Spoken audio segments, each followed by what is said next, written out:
What we're used to saying when we present a show is hello and welcome. The two words, they just seem to work well together. And if we had to think of a word that works as well with the word sport, it would be science.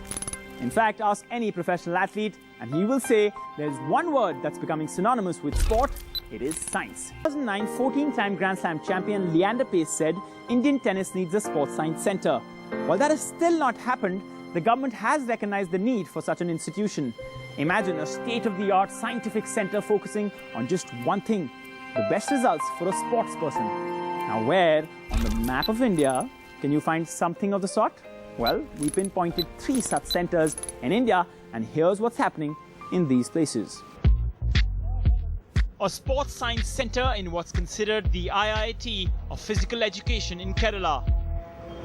One in the National Institute of Sport in Patiala. And a privately run sports science and medicine centre in the capital of India called Sporting Ethos. India is waking up to the idea of playing sport with the backing of science. And that's probably what led to 2011 IIM Ahmedabad graduate Rishabh Jaiswal to start Sporting Ethos. When I met these athletes on the field, their parents, I was convinced that this is a much needed thing in the Indian sports scenario. Although we do say that we are a one-stop shop for sports sciences, we also have to go out and explain what are these individual expertise areas in sports sciences.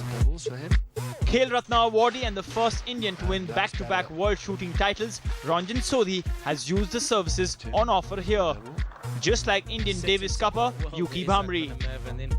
There's just a very small difference of what sets, a champion apart and someone who can have, a decent career. With science now, that's, like I said, that's where it sort of helps us to break down of what type, what we can improve on, what we can work on.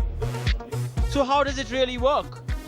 Say you're a tennis player, you are very dominant in your forehand. That creates these muscles to overwork. So in your training program, if you don't equate this imbalance, the athlete has a tendency of getting injured, say, in his shoulder.